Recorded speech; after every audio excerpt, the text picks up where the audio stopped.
जय हिंद दोस्तों, नमस्कार। जैसा कि आप सभी जानते हैं कि मैं प्रतिदिन 20 जीएस का क्वेश्चंस लेकर के आता हूं, जो कि सभी कॉम्पिटिटिव एग्जाम्स के लिए अति महत्वपूर्ण होते हैं। तो चलिए बिना देर किए हम स्टार्ट करते हैं। पहला क्वेश्चन, देश का पहला उच्च न्यायालय की स्थापना कब और कहां पर किया गया? क्वेश्चन है कि देश का पहला उच्च न्यायालय की स्थापना कब और कहां पर किया गया? आंसर, 1862 ईस्वी में 3 उच्च न्यायालय की स्थापना हुआ। कलकत्ता, बम्बई और मद्रास। 1862 ईस्वी में 3 उच्च न्यायालय की स्थापना हुआ। कलकत्ता, बम्बई और मद्रास। पूछ देगा कि लेटेस्ट हाई कोर्ट की स्थापना कब और कहाँ हुआ? तो लेटेस्ट हाई कोर्ट की स्थापना आंध्र प्रदेश के अमरावती में हुआ, जो कि 1 जनवरी 2019 को हुआ, और यह देश का 25वां हाई कोर्ट है। देश का कौन सा हाई कोर्ट है? तो देश का 25वां हाई कोर्ट है। नेक्स्ट क्वेश्चन, भारतीय जनगणना का महाविभाजक काल किस जनगणना वर्ष को कहा जाता है? क्वेश्चन है कि भारतीय जनगणना का महाविभाजक काल किस वर्ष को कहा जाता है? आंसर, 1921 ईस्वी को। 1921 ईस्वी को देखना है थोड़ा सा यहाँ पे कि 1921 ईस्वी की जो जनगणना है, इस दशक की जनगणना, यानी कि 1911 से 1921 ईस्वी की जो जनगणना है, इसे महाविभाजक वर्ष इसलिए कहा जाता है क्योंकि इस दशक की न्यूनतम जनसंख्या वृद्धि हुई थी। इस दशक में न्यूनतम जनसंख्या वृद्धि हुई थी, लगभग माइनस में 0.31% की वृद्धि हुआ था।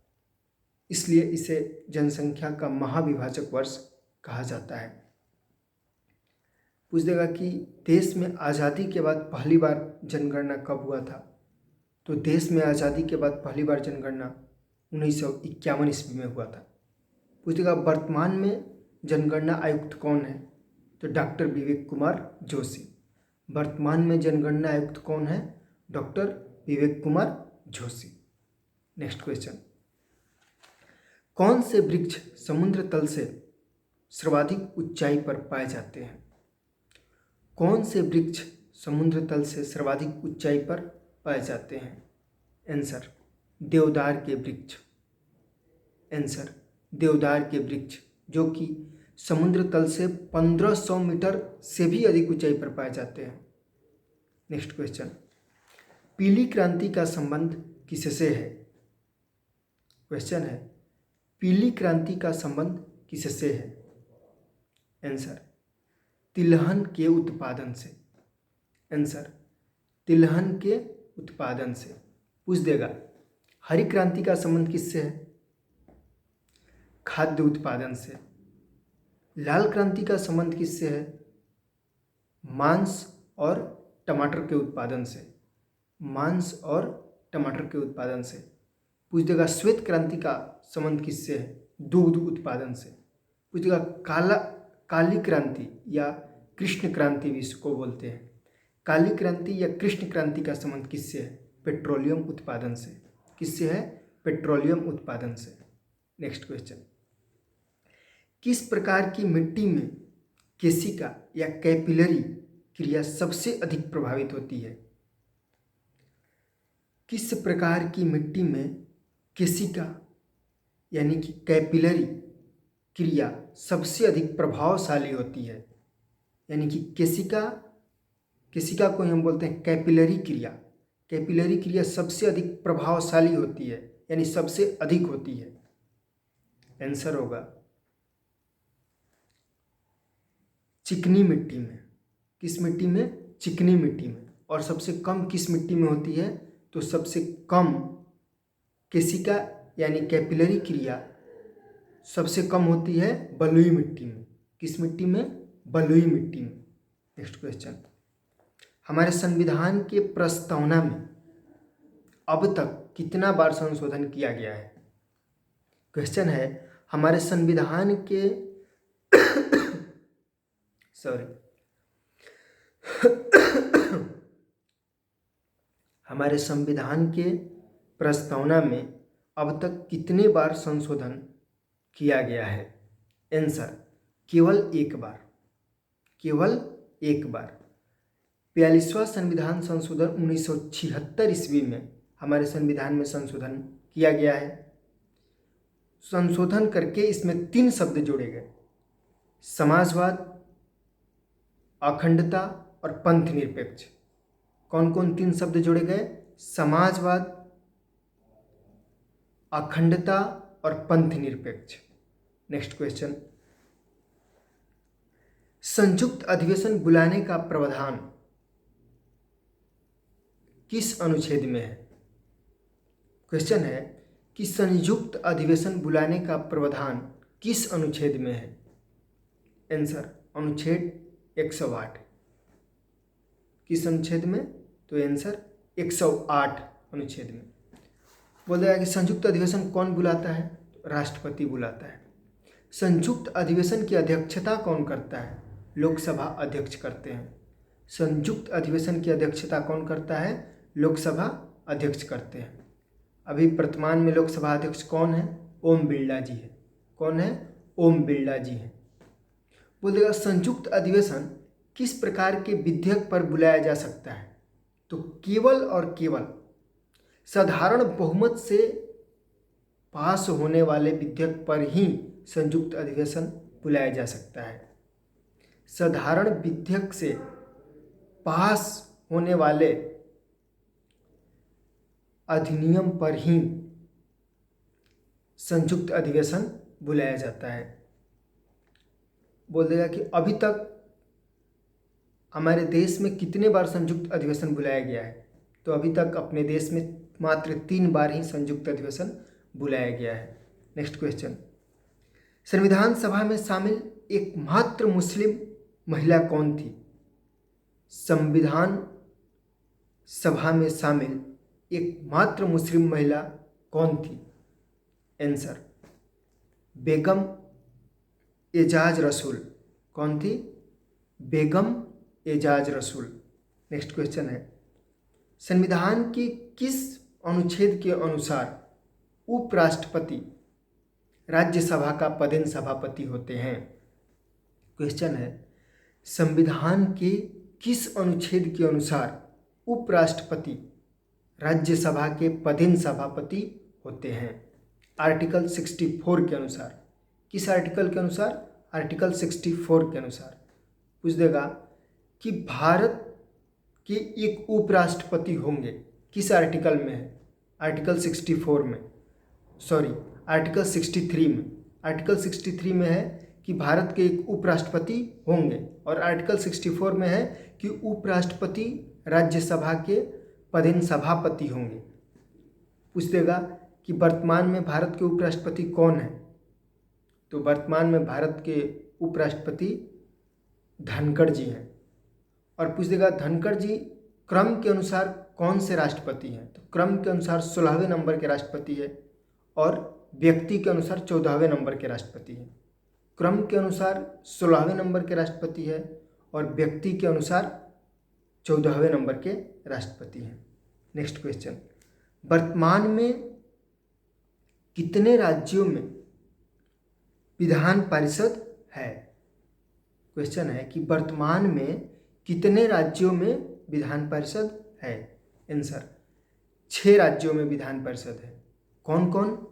तेलंगाना, उत्तर प्रदेश, बिहार, महाराष्ट्र, आंध्र प्रदेश और कर्नाटक। कौन कौन से राज्य में?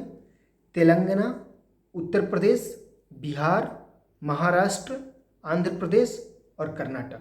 6 राज्यों में विधान परिषद है। इसका एक ट्रिक भी है। ट्रिक क्या है कि तू भी मजा कर, जिसका हम PDF में इसको हम लिखे हैं, देख लीजिएगा। तू भी मजा कर, जिसमें T से होता है तेलंगाना, U से होता है उत्तर प्रदेश, BHI भी से होता है बिहार, मजा MJ से महाराष्ट्र, A से आंध्र प्रदेश और KR से कर्नाटका। इसमें लिखा हुआ है, इसको देख लीजिए। नेक्स्ट क्वेश्चन है, चार्ल्स डार्विन का सिद्धांत किस पुस्तक में प्रतिपादित किया गया है? क्वेश्चन है कि चार्ल्स डार्विन का सिद्धांत किस पुस्तक में प्रतिपादित किया गया है? Answer, the origin of species. पुस्तक का क्या नाम है? The origin of species. कब प्रकाशित हुआ था? 24 नवंबर 1859 ईस्वी में। द ऑरिजिन ऑफ स्पीसीज पुस्तक जो कि चार्ल्स डार्विन का है, कब प्रकाशित हुआ था? 24 नवंबर 1859 ईस्वी में। नेक्स्ट क्वेश्चन है, हमारे शरीर में किस खनिज की कमी के कारण प्रतिरक्षा में भी कमी हो जाती है? क्वेश्चन है, हमारे शरीर में किस तत्व की कमी के कारण प्रतिरक्षा यानी इम्यूनिटी में भी कमी हो जाती है? तो आंसर हो जाएगा जिंक। आंसर, जिंक की कमी से इम्यूनिटी यानी प्रतिरक्षा में भी कमी हो जाती है। नेक्स्ट क्वेश्चन है, ऐसे कवक जो कि पौधे के छाल पर पाए जाते हैं, ऐसे कवक जो कि पौधे की छाल पर पाया जाता है, उन्हें क्या कहते हैं? उन्हें कहते हैं कॉर्टिकोलस। आंसर क्या हो जाएगा? कॉर्टिकोलस। और ऐसे पौधे जो गोबर पर पाए जाते हैं, ऐसे कवक जो गोबर पर पाए जाते हैं, उन्हें क्या बोलते हैं? कोप्रोफिल्स। उन्हें क्या बोलते हैं? कोप्रोफिल्स। गोबर पर जो कवक पाए जाते हैं उन्हें कोप्रोफिल्स कहते हैं, और जो पौधे की छाल पर पाए जाते हैं उन्हें कॉर्टिकोलस कहते हैं। नेक्स्ट क्वेश्चन, वसा का पायसीकरण किसके द्वारा होता है? क्वेश्चन है, वसा का पायसीकरण किसके द्वारा होता है? पायसीकरण मीन्स टूटना। वसा किसके द्वारा टूटता है? तो पित्त के द्वारा। किसके द्वारा? पित्त के द्वारा। पित्त कहाँ से स्रावित होता है? पित्त यकृत से स्रावित होता है। पित्त का श्रवण कहाँ से होता है? यकृत से। पित्त जमा कहाँ होता है? तो पित्ताशय में। पित्त कहाँ जमा होता है? पित्ताशय में। नेक्स्ट क्वेश्चन है, गैल्वेनोमीटर का उपयोग किया जाता है। क्वेश्चन है, गैल्वेनोमीटर का उपयोग किया जाता है। आंसर होगा धारा की दिशा या उपस्थिति ज्ञात करने के लिए। आंसर होगा धारा की दिशा या उपस्थिति ज्ञात करने के लिए।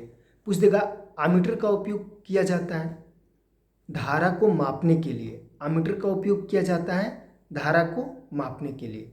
नेक्स्ट क्वेश्चन है, भारत छोड़ो आंदोलन के प्रारंभ होने के समय भारत का वायसराय कौन था? भारत छोड़ो आंदोलन प्रारंभ होने के समय भारत का वायसराय कौन था? Answer, Lord Linlithgow. Answer, Lord Linlithgow. Bharat छोड़ो आंदोलन कब प्रारंभ हुआ था? 9 अगस्त 1942 ईस्वी में। कब प्रारंभ हुआ था? 9 अगस्त 1942 ईस्वी में। नेक्स्ट क्वेश्चन, प्रसिद्ध कोमागाटा मारू घटना किस क्रांतिकारी समूह से संबंधित है? प्रसिद्ध कोमागाटा मारू घटना किस क्रांतिकारी समूह से संबंधित है? आंसर, गदर पार्टी से। किससे संबंधित है? गदर पार्टी से। गदर पार्टी की स्थापना कब, किसने और कहाँ हुआ था? तो गदर पार्टी का स्थापना 15 जुलाई 1913 ईस्वी में सैन फ्रांसिस्को में लाला हरदयाल ने किया था। कब? 15 जुलाई 1913 ईस्वी में सैन फ्रांसिस्को में लाला हरदयाल ने किया था। कोमागाटामारू एक पानी का जहाज था। क्या हुआ इसमें? 376 भारतीय सवार होकर जा रहे थे। तो ये अभी कनाडा के क्षेत्र में पहुंचे ही नहीं थे, तब तक कनाडा सरकार ने इन्हें अपने क्षेत्र में आने से मना कर दी और इन्हें वापस भेज दिया। तो उसी के विरुद्ध में लाला हरदयाल ने सैन फ्रांसिस्को में इसकी स्थापना किया था, गदर पार्टी का स्थापना किया था और उसका पुरजोर विरोध किया था।